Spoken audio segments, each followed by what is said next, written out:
been a whole year since the Gold Coast theme parks received their new roller coaster-filled themed lands, Wizard of Oz Land at Movie World and Rivertown at Dreamworld. As someone who's covered the lands a lot, before and after they opened, and who was both impressed and disappointed by them, I thought it would be fun to do a quick year-in review video. Have the lands improved, or have they gotten worse? The answer may surprise you. Let's get to it. Let's start with Rivertown at Dreamworld. Replacing Wiggles World, Rivertown is a jungle area themed to that classic early Indiana Jones style of 1900s exploration, home to attractions like the Jungle Rush roller coaster, Mississippi Motors vintage cars, and Jane's Rivertown restaurant. The land itself has kept up well, I'd say. The greenery has grown in, so it looks better and much more immersive than it did at launch. And there's also been some other cosmetic improvements, like painting the old Tower of Terror building green to better blend into the background. However, it's not perfect. The Rivertown shop, next door to Motor Coaster, is still an ugly eyesore that feels temporary, still acting as the ride's exit.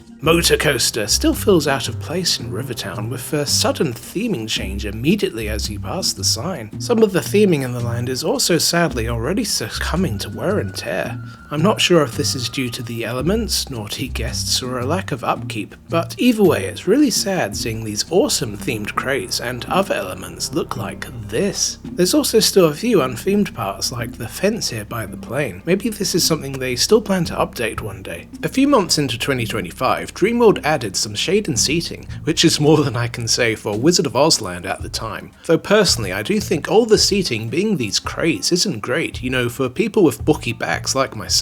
Some proper benches here would be great. No updates to the dock here by the Mississippi River. I mentioned in my Rivertown review video that some comfy seating here would be a really cool addition, but sadly it's still very plain. Who knows, maybe we'll see a new attraction here or something someday.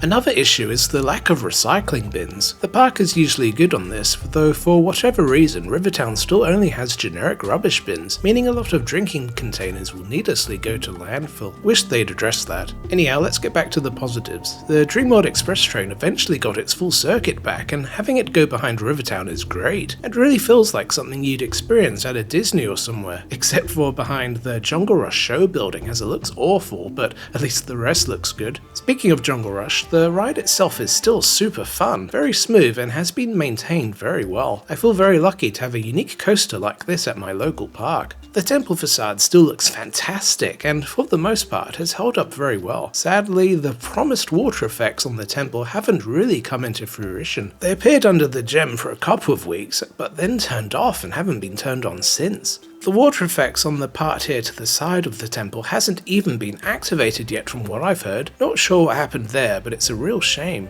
Inside, the queue is still fantastically themed, still the best queue in Australia in my opinion, but they recently added this queue divider thing into the line, to split regular queuing guests from those using the Express Pass, and sadly it looks very ugly, with the handrails themselves looking very bland and unthemed compared to the rest of the queue. This also means you can't properly enjoy the queue and enjoy the little knickknacks when it's quieter, which is a real shame as this is something I used to love to do. The queue did receive some positive changes since it opened though, such as the gemstone here which looks fantastic. I love the fog effect. Very cool and gives the area an even better ambience and vibe. As for the theming on the coaster itself, it feels a bit lackluster still sadly. For example, there's no giant spiders, which I assume were originally meant to show up, but we did get some cool additions like the bats on the lift hill and some cool lighting on the large snake. To this day, I'm unsure if the ride is complete theming wise. It's possible the park's dispute with Pico Play, who themed the majority of the ride, may have something to do with this. It's always a shame when business disrupts pleasure, isn't it?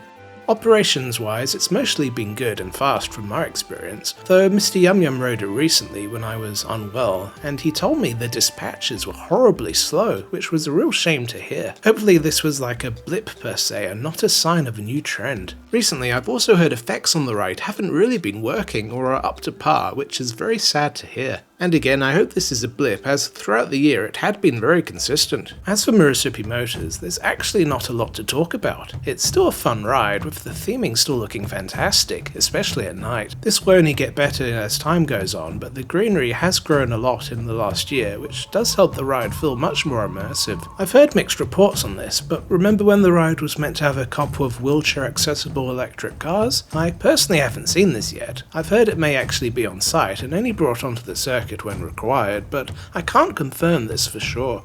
Next, Jane's Rivertown restaurant. This re-theme of the old Billabong restaurant surprised everyone, DreamWorld included, as it turned out to be a huge success. As someone who recently visited Disney and Universal, it's honestly up to par with them and exceeds many of their restaurants in terms of theming and immersion, and to my knowledge has remained busy and popular as well, which it definitely deserves. The food quality for me personally though has been a bit up and down. You know, sometimes it's great and sometimes it's very average, for cocktails in particular being consistently subpar, at least in my opinion. I'm a vegetarian and I've heard better reviews of the meat dishes, so take this with a grain of salt, pun not intended. Lately they also changed the menu, adding some items but removing others like the pizzas sadly, which is a shame as I enjoyed those. My group didn't really enjoy our food during my last visit. Hopefully this was just a blip, you know? The service, however, has been fantastic each visit, with friendly staff who truly seem interested in making sure you have a good visit. The restaurant is well known for their awesome animatronics, which surprisingly when you think about it is something which is very hard to find at the Gold Coast parks nowadays. I very much appreciate them, even if they are cheap ones you can literally order yourself from China. We are factory in China. We products are sold worldwide. They bring a lot of energy and a great vibe to the restaurant. Sadly, there has been a few issues with them. You know, the snake/toucan one at the entrance has sadly been broken for a while. And on my last visit, it looked completely different, yet still wasn't operating. And the parrots are still on super quiet audio, so you can barely hear the custom voice lines that were recorded for them. A real shame. Also, I had heard some rumours early last year that the restaurant was going to get even more animatronics, but again sadly this hasn't happened, so the rumour may have been false. To be fair, I don't know where you'd put them as the restaurant is already pretty packed. So, Rivertown in 2025, how was it? I'd say mostly good and consistent for the most part, with a few standout issues. It's such a shame about some of the theming looking worse and the lack of updates to Jungle Rush in particular. I'm hoping they can address this and we'll eventually see some giant spiders in there, which being Australian may happen naturally. Now let's head down the road, one might say the yellow brick road, to Warner Brothers Movie World and talk about their new land, Wizard of Oz. Replacing the Batman themed Arkham Asylum, this land is based on the classic 1939 film. No, not Wicked, and has two attractions, Flight of the Wicked Witch and Kansas Twister, both roller coasters from Vekoma. As you may have seen in my review video, one of my largest complaints was the lack of shade and seating. A year since the land opened, has this been addressed? Nope. There's not a bench to be seen anywhere. Hold it!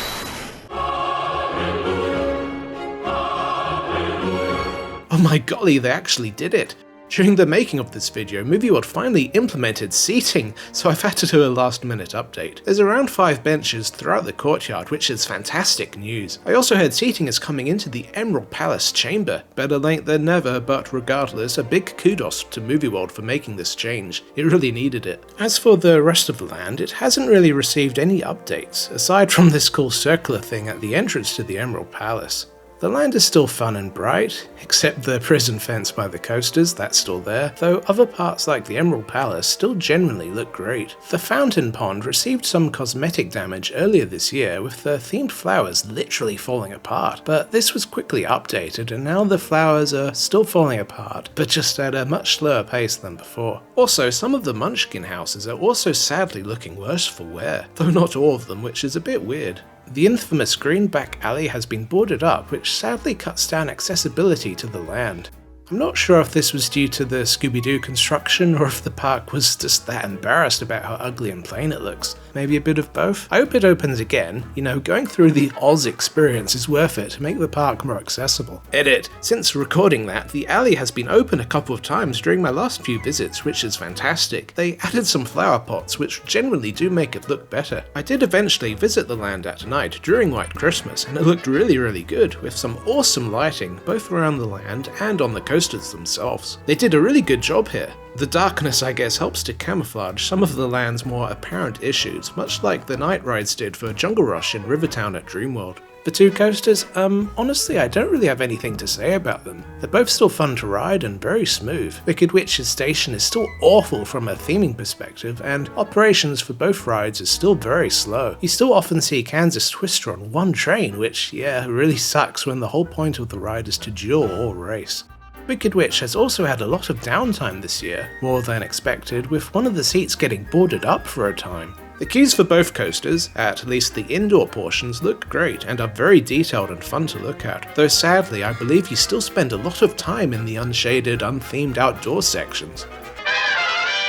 So, Wizard of Oz Land in 2025, how was it? Much like Rivertown, I'd say it was consistent. However, where Rivertown leaned more towards the positive, Oz sadly lent more towards the negative in my opinion. I know Movie World have made a lot of positive changes recently in how they're doing things, so hopefully 2026 and beyond will look a lot better for Wizard of Oz. I know they can do it. Well, that's my year in review for Rivertown and Wizard of Oz. Some good in there, but also sadly some bad, so I guess leading to an overall verdict of decent, average, mid, whatever word you want to use. I'd like to do a similar video for both King Claw at Dreamworld and Scooby-Doo Spooky Coaster 3.0 at Movie World at the end of 2026, so please look forward to that. As of December 2025, both rides are looking very promising, so it will be interesting to see if they change over the year. Thank you so much for watching the video. Please give it a like if you enjoyed it, and a big thank you to my YouTuber members, the Ogre Bros and the Ogre Sisters, for your generous support. It genuinely means a lot to me and it does help pay the Ogre bills, so thank you very much. Thanks for watching. Please consider watching another of my videos. I'll be sure to see you there. Have a great rest of your day. Ogre out.